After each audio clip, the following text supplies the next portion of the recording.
કેવલ સાહેબ, પરમગુરુ પાઠશાળા English medium school Sarsa. હું પાસની ફાલ્ગુની આપ સૌ વિદ્યાર્થી મિત્રોનું ઓનલાઈન શિક્ષણ પદ્ધતિમાં સ્વાગત કરું છું. આજે આપણે સ્ટાન્ડર્ડ 10 ગુજરાતી સેકન્ડ લેંગ્વેજ, જેમાં યુનિટ 2 શરણાઈના સૂર.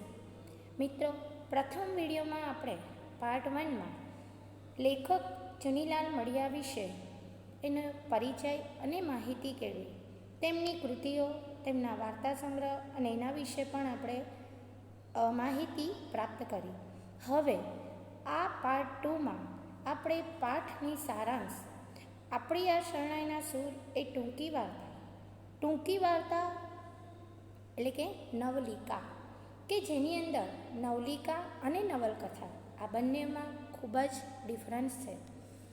નવલિકા એટલે કે એક જ જગ્યાએ બેસી અને આપણે એને રસપૂર્વક વાંચીએ અને જ્યાં સુધી એ વાર્તા પૂરી ન થાય ત્યાં સુધી આપણને ત્યાંથી ઉઠવાનું કે વાર્તાને વાંચવાનું બંધ ન કરી શકાય, એને કહેવાય ટૂંકી વાર્તા. તો આવી ટૂંકી વાર્તા કે જે 3-4 પેજની હોય, તો જેની અંદર આજે આપણે આ શરણાઈના સૂર કે જે 5-6 પેજની વાર્તા છે, કે જેની અંદર આપણે ચોપડીના આધારે પુસ્તકના પેજ પ્રમાણે એમાં પેજ નંબર 4 અને 5 એની આપણે વિગતે માહિતી મેળવીશું. તો વિદ્યાર્થી મિત્રો, શરણાઈના સૂર સ્ટાન્ડર્ડ 10 દ્વિતીય ભાષા. આ શરણાઈના સૂરમાં એક લગ્ન પ્રસંગનું વર્ણન છે કે જેની અંદર રમઝુ મીર આ એકમનું મુખ્ય પાત્ર છે. તેની પુત્રી છે સકીના. રમઝુ મીરનું લગ્ન થયું અને ભર જુવાનીમાં ત્યારે એની પત્ની મૃત્યુ પામી.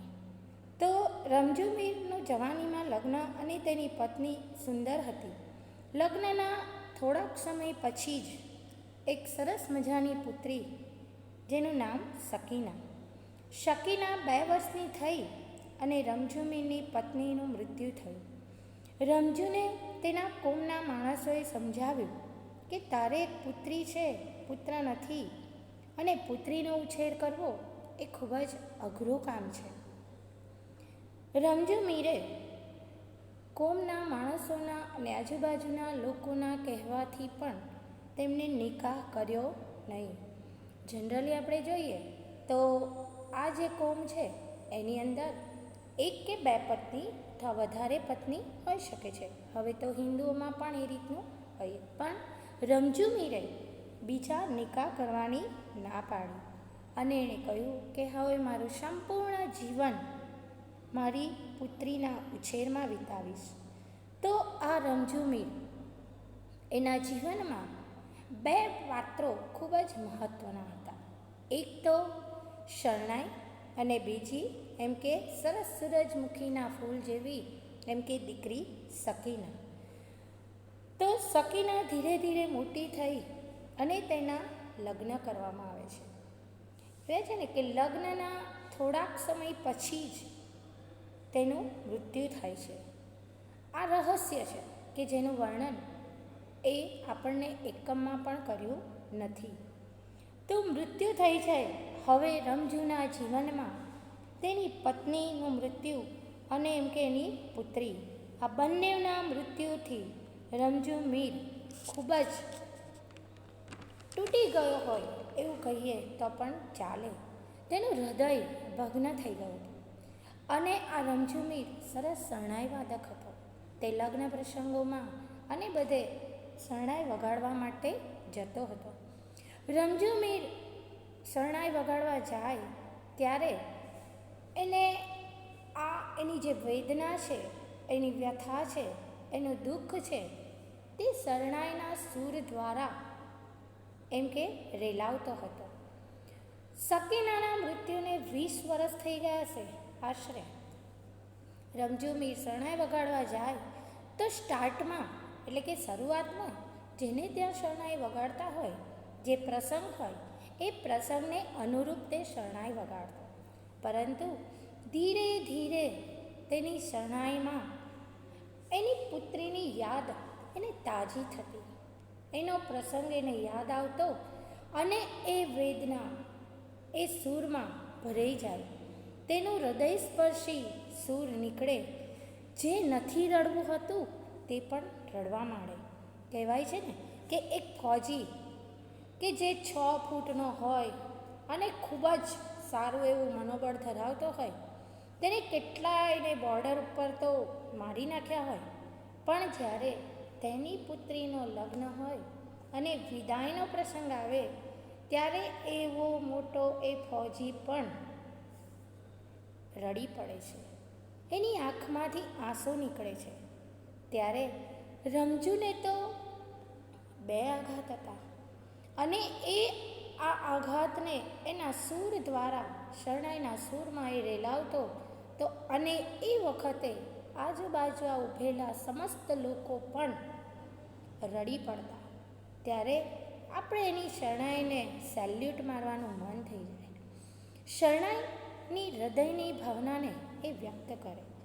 ગામમાં બધા રડે અને રમઝુમીની શરણાઈના સૂર કોને કોને રડાવે છે અને વાર્તાનો અંત શું છે મિત્રો, આ તો આપણે સસ્પેન્ડ, કારણ કે હજુ આપણે આખી વાર્તા સમજવાની છે.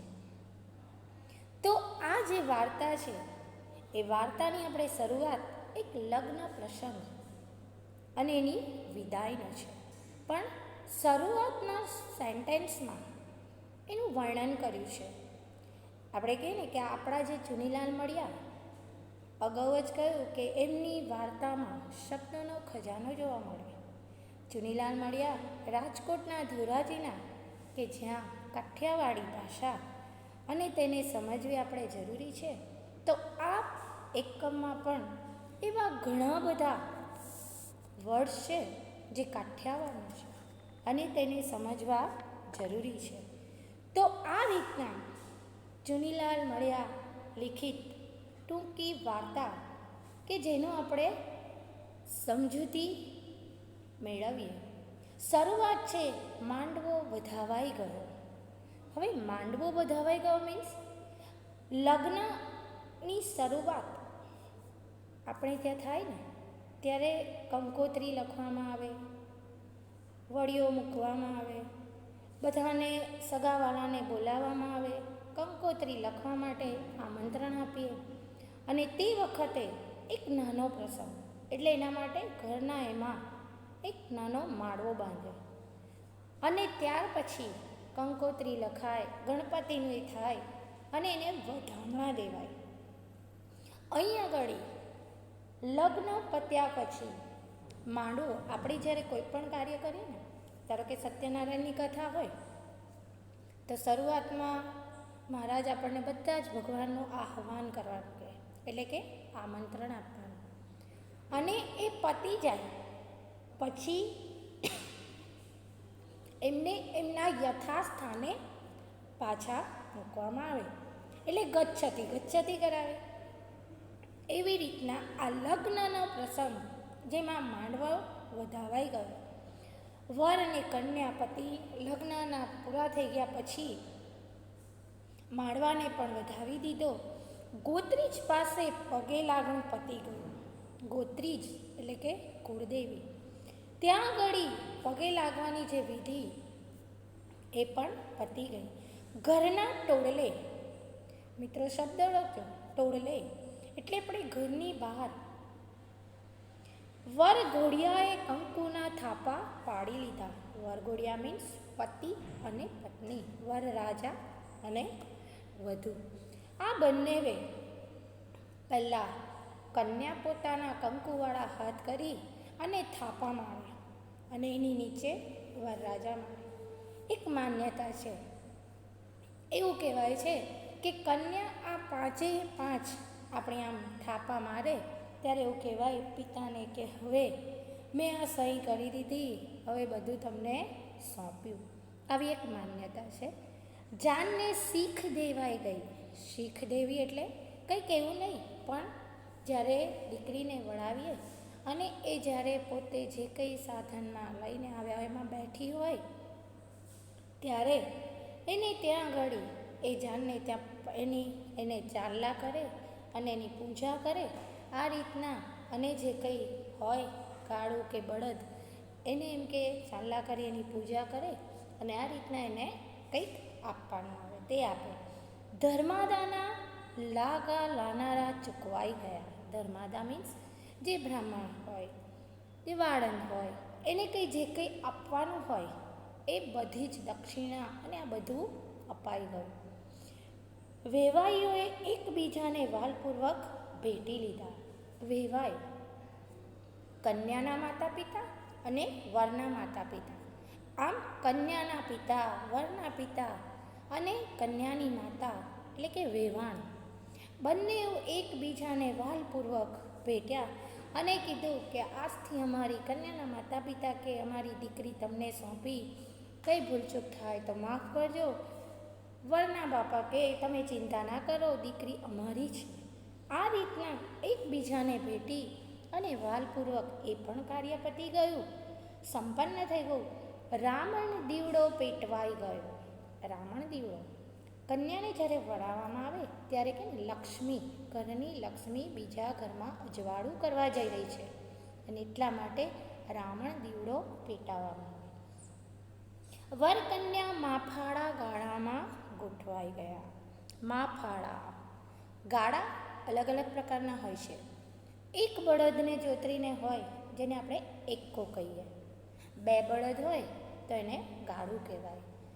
તો માફાળા એટલે બળદગાડાને હાફ સર્કલમાં વાળું રૂફ હોય છે અને એની પાછળ પડદો હોય કે પહેલાંના વખતમાં સ્ત્રીઓને લાજ કાઢવાની હોય, ઘૂમટા એટલે ચાલવાનું, ચોમાસું હોય, ઠંડી હોય, આ તે હોય, એનાથી એનું રક્ષણ અને એટલા માટે એને આવા ગાળામાં બેસાડવાનું. અત્યારે તો લક્ઝરીનો જમાનો થઈ ગયો, ગાડીઓનો જમાનો થઈ ગયો, પણ આ તો પહેલાંની વાત છે.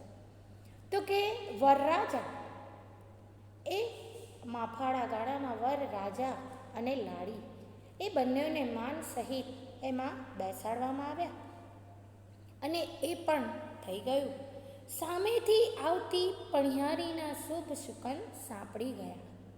શુભ સુકન આપણે જ્યારે કોઈ પણ સારું કાર્ય કરવા જઈએ ને ત્યારે સારા સંકેત, કાં તો કન્યા હોય કુંવારી, પણિયારી એટલે પાણી ભરવા જતી સ્ત્રી, અને એમાંય જો કુંવારી કન્યા હોય તો વધારે સારા સુકન માનવામાં આવે છે. તો એ પણ કાર્ય સંપન્ન થઈ ગયું. ગાળાનું પૈડું સિંચાઈ ગયું. ગાળાનું પૈડું જ્યારે વર અને કન્યાને માફાળા ગાળામાં બેસાડ્યા ત્યાર પછી એ જે ગાળું છે એના પૈડાને શ્રીફળ વધેરી પાણી અને કંકુ અને ફૂલ ચોખાથી એની પૂજા કરવામાં આવે છે. એ ચલાવનાર જે ચાલક હોય છે બળદગાડાનો તેને દક્ષિણા આપવામાં આવે છે ચાલ્લો કરીને. આ રીતના એ પણ થઈ ગયું. અને ડોસા રમઝુ મીરે સૂર છોડ્યો. વિદાય ગીત. અને ઢોલીનું નામ છે મેઘા ઢોલી. એણે પોતાના ઢોલ પર દાંડી પાડી અને જ્યારે કન્યાને વળાવે ત્યારે સુહાગણો એટલે એમ કે આ જે વિદાય થાય ને ત્યારે આગળ શરણાઈવાળાને ઢોલી ચાલે, ત્યાર પછી બધા જે જાનમાં આવેલા હોય જાનૈયાઓ, ત્યાર પછી માફાળું ગાળું હોય જેમાં વર અને કન્યાને બેસાડવામાં આવ્યા હોય અને એની પાછળ સ્ત્રીઓ એમ કે ગીત ગાતી હોય. હવે અહીંયા જે આ વિદાય અને જે શરણાઈ વગાડે છે પ્રસંગમાં રમઝુમીર, એ વિદાય છે ગૌરીની. ગૌરી એ પણ એક આ પાત્ર છે શરણાઈના સુરમાં. એ દીકરી છે જેના પિતા ભૂધર મેરાય. તો ભૂધર મેરાયની દીકરીના વિદાયનો પ્રસંગ છે અને રમઝુમીર એમાં શરણાઈ વગાડે છે. વિદાયની શરણાઈમાં વગાડતા એ લોકો આખી જાન બહાર આવે છે.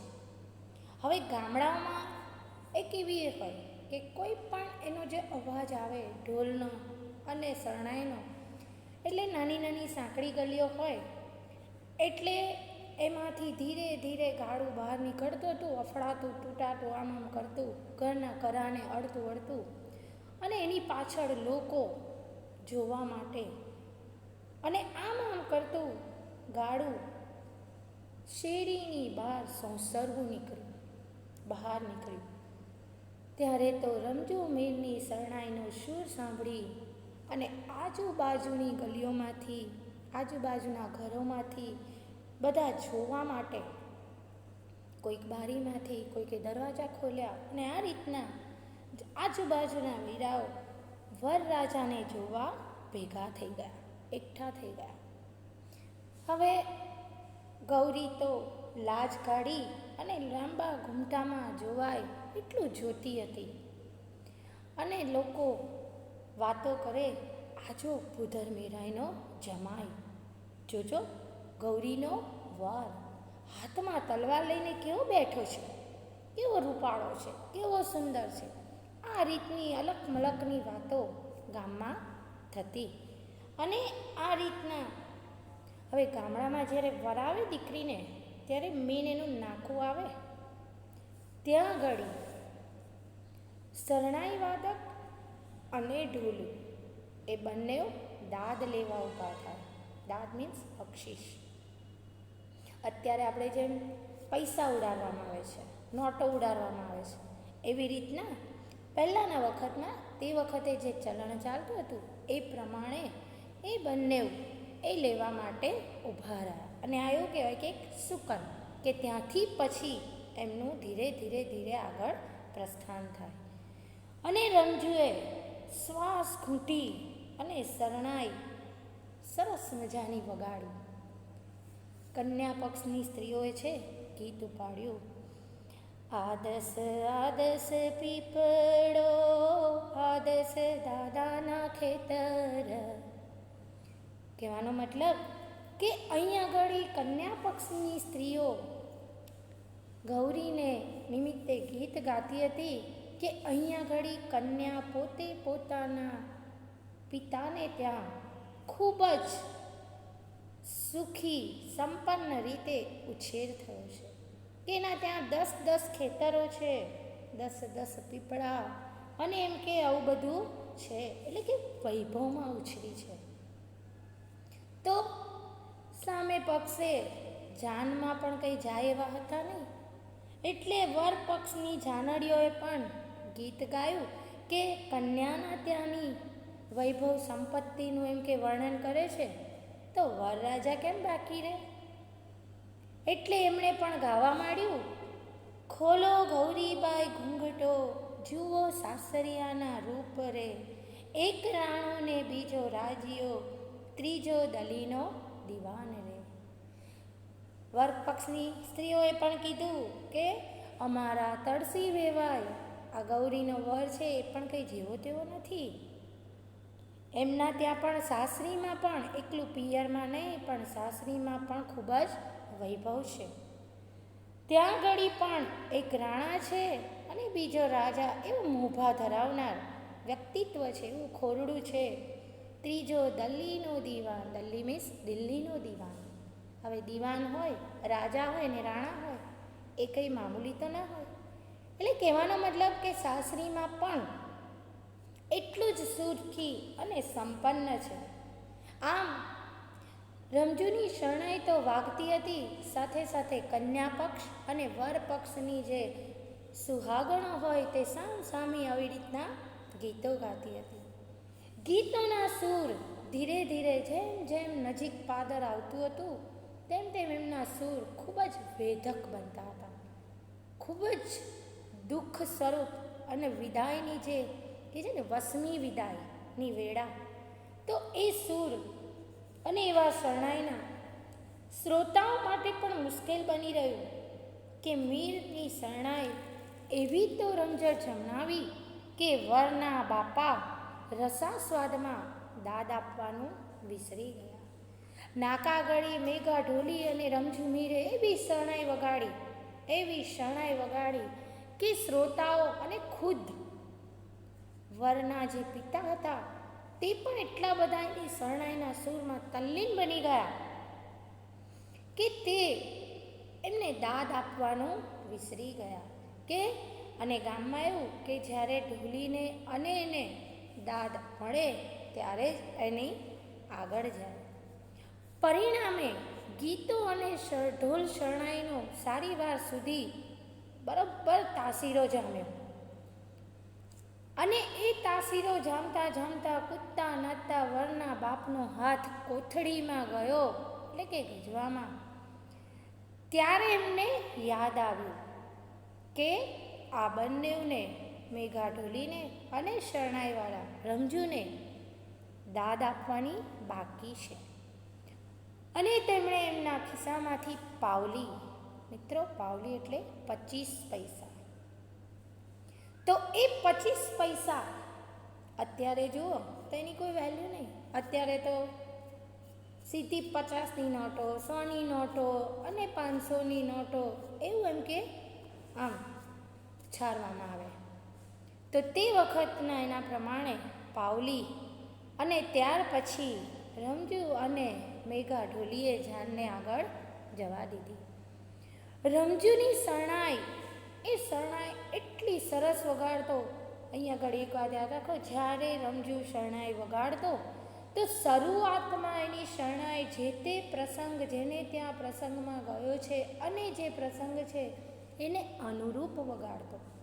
પણ ધીરે ધીરે શરણાઈ વગાડતા વગાડતા એને પોતે અતીતમાં ખોવાઈ જતો અને આપોઆપ એના જે હૃદયની જે વેદના એ શરણાઈના સૂર દ્વારા બહાર નીકળતી.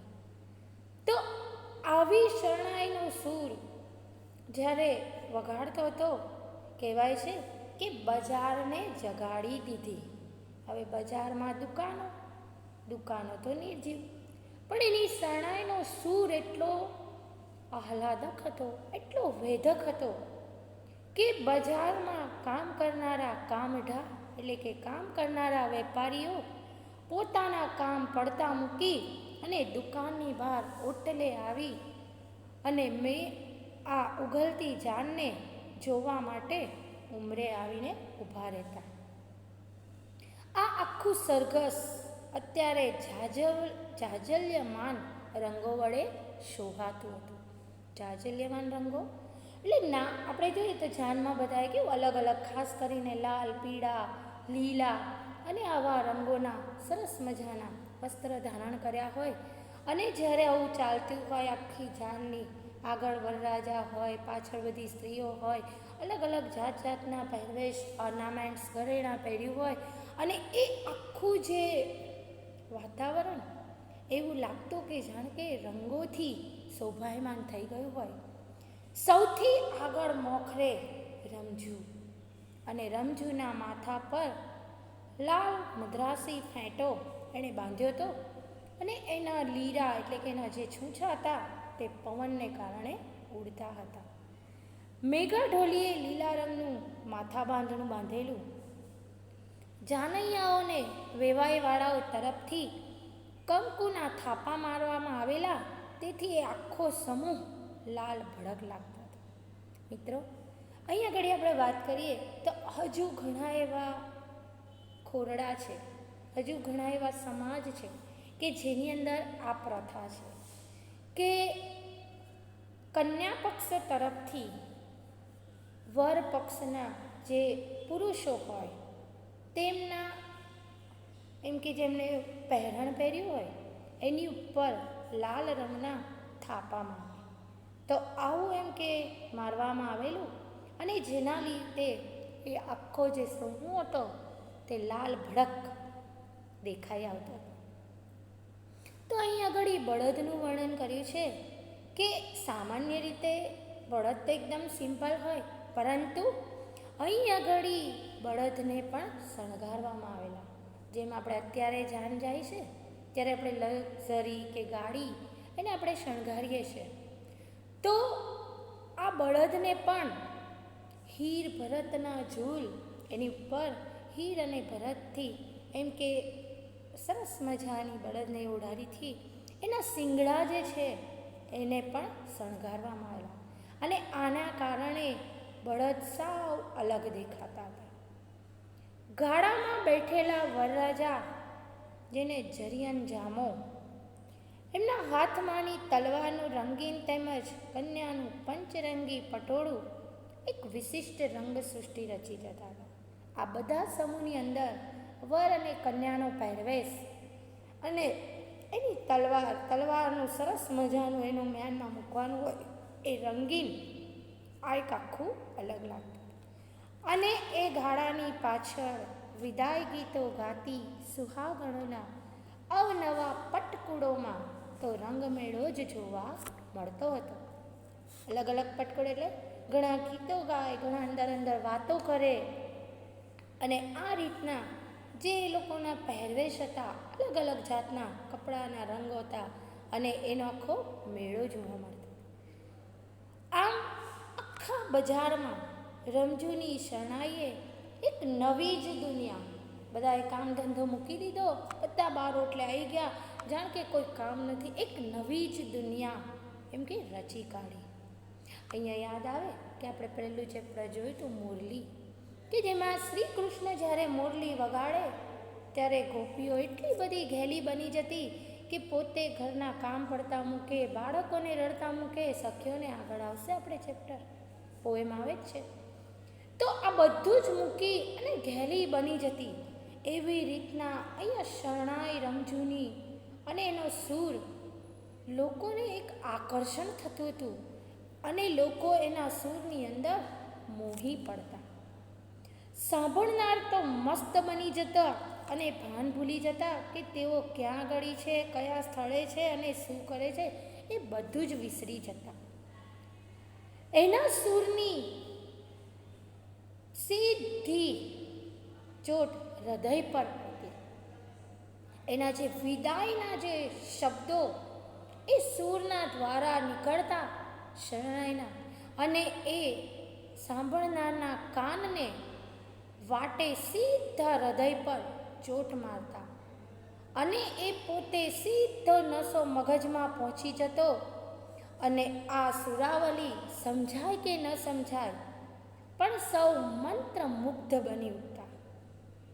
અને રમઝૂને પણ પોતાને ખબર નહીં કે પોતે ક્યાં આગળ શરણાઈ વગાડે છે. એટલો બધો શરણાઈમાં મંત્રમુગ્ધ બનીને વગાડતો હતો કે એને સમય અને સ્થળનું કોઈ ભાન જ નહોતું. રમઝૂએ અડાણો ઉપાડ્યો, અને એના તરજનું બંધારણ ભાગ્યે જ કોઈ લોકો સમજતા, છતાં એના સૂરમાં આનંદ પણ હતો, તોફાન પણ હતું, ઉચ્છરંગ પણ હતો, અને મસ્તી પણ હતી, અને શ્રોતાઓ આ બધું જ માણી રહ્યા હતા. એમની આંખ સામે તો આ શ્રોતાઓ માણતા હતા, પરંતુ રમઝૂની પરિસ્થિતિ શું હતી? રમઝૂની આંખ સામે તો વાતે વાતમાં છણકા કરતી, આંખમાંથી અગન તણખા વેરતી, ખોટે ખોટા રૂસણા લેતી, એટલે કે રિસાઈ જતી, અને વળી પાછી પતિના પ્રેમોપચારે રીઝી જતી અજબ નટખટ ને નખરાળી નવોઢા રમી રહી હતી. આ બધું જ વર્ણન રમઝૂ પોતાની શરણાઈના સૂરમાં એવી રીતના વહેવડાવતો હતો કે શ્રોતાઓ મંત્રમુગ્ધ બની જતા. નવોઢા, નવી પરણેલી સ્ત્રી. તો આવા અભણ રમઝૂ ડોસા પાસે શબ્દો ન હતા, કેવળ શૂર હતા. રમઝૂ અભણ હતો, પણ એની શરણાઈમાં શૂર હતા. આપણે કહીએ ને કે ચુનીલાલ મળિયાની વાર્તામાં શબ્દોનો ખજાનો આવે છે. એ ક્યાંકથી એવા શબ્દોનું વર્ણન કરે કે ન રડવું હોય તે પણ રડી પડે. તો એવું જ આ રમઝૂના સૂર હતા, અને તે સૂર વડે આખી સૃષ્ટિ ખડી કરી હતી. નમતે બપોરે ઊભી બજારે સાવ શુષ્ક વાતાવરણમાં પણ સાસરે સોંઢતી પતિ મિલનોત્સુક એટલે પતિને મળવા માટે ઉત્સુક બનેલી, બેચેન બનેલી પરિણીતા એટલે કે પરણેલી સ્ત્રીનું કલ્પના ચિત્ર શ્રોતાઓની આંખ સામે તરી જતું. આપણે જ્યારે વાર્તા વાંચીએ ને ત્યારે વાર્તાની સામે એક ગામમાં લગ્નનો પ્રસંગ, શરણાઈ, ઢોલ આ વાંચતા આપણી આંખ સામે એ દ્રશ્ય ખડું થઈ જાય ત્યારે આપણે એવું થાય કે આપણે વાર્તામાં તલ્લીન થયા છે. આવી જ તલ્લીનતા રમઝુ પોતાના શરણાઈના સૂર દ્વારા શ્રોતાઓના કાન અને કાનથી સીધી હૃદયથી સીધી માથા અને આંખ સામે ચિત્ર ખડું કરી દીધું.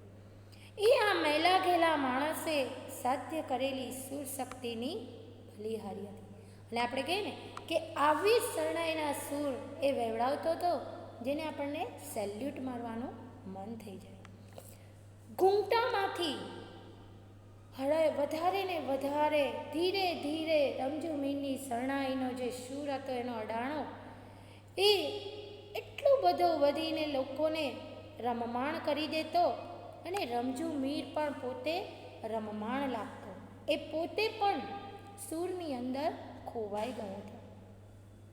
અને વધારે ને વધારે જેમ જેમ એ શરણાઈ વગાડતો તેમ તેમ મેં મિત્રો શરૂઆતમાં કહ્યું ને કે શરૂઆતમાં એ પ્રસંગને અનુરૂપ વગાડતો પણ જેમ જેમ એની શરણાઈના સૂર વેવડાવતો ત્યારે તેની સામે તેની પુત્રી સકીના એને યાદ આવતી અને એ યાદ આવતા આંખો મીચી ગલોફા ફૂલાવી શરણાઈમાં શ્વાસ રેડે જતો.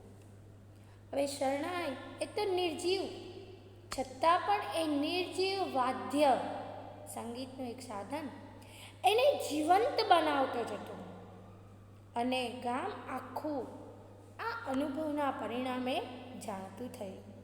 ગામના લોકોને તો ખબર જ હતી કે રમઝુ મીર જ્યારે શરણાઈ વગાડે ત્યારે એની શરણાઈના સૂરમાં વેદના, વ્યથા, દુઃખ, દર્દ ઘૂંટી અને રેલાવતો હોય છે. આ વાત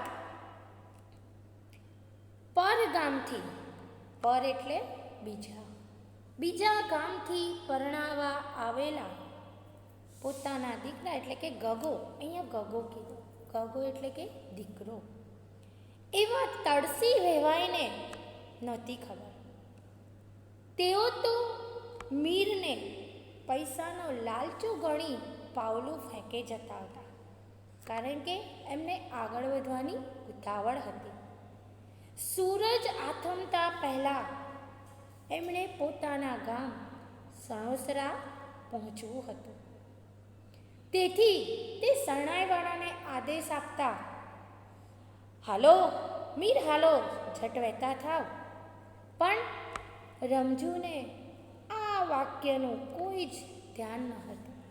એને આવા વાક્યો એના કાનને અડતા જ નહોતા કારણ કે રમઝુને તો સ્થળ અને સમય એકવાર એ શરણાઈમાં ફૂંક મારે એટલે રમઝુને શરણાઈ અને એટલી સરસ વગાડે કે એને સમય અને સ્થળનું ભાન ન રહેતું. આવા સૂરમાં ડૂબેલો રમઝુ આવા આદેશ સાંભળવાની એને નવરાશ જ ક્યાં હતી. અને મીર એની શરણાઈમાં સમય બગાડતો જતો હતો અને તરસી વેવાઈના મનમાં ચટપટી થતી હતી. રમઝુ મીર તો પોતે શરણાઈ વગાડતો હતો, એને સ્થળ સમયનું ભાન જ નહોતું. પણ તરસી વેવાઈ, શરૂઆતમાં તો તરસી વેવાઈએ પણ ખૂબ જ મજા કરી, પણ જેમ જેમ સૂરજ થતો ગયો એટલે એમને પણ મનમાં ચટપટી થવા લાગી કે જો આ ગતિએ રૂપિયે ગજને હિસાબે આગળ હાલશું તો સણોસરે પૂગતા સાજ પડી જશે અને અંધારે સામૈયા કરવામાં હોરાજીની કિશન લાઇટ મંગાવવી પડશે.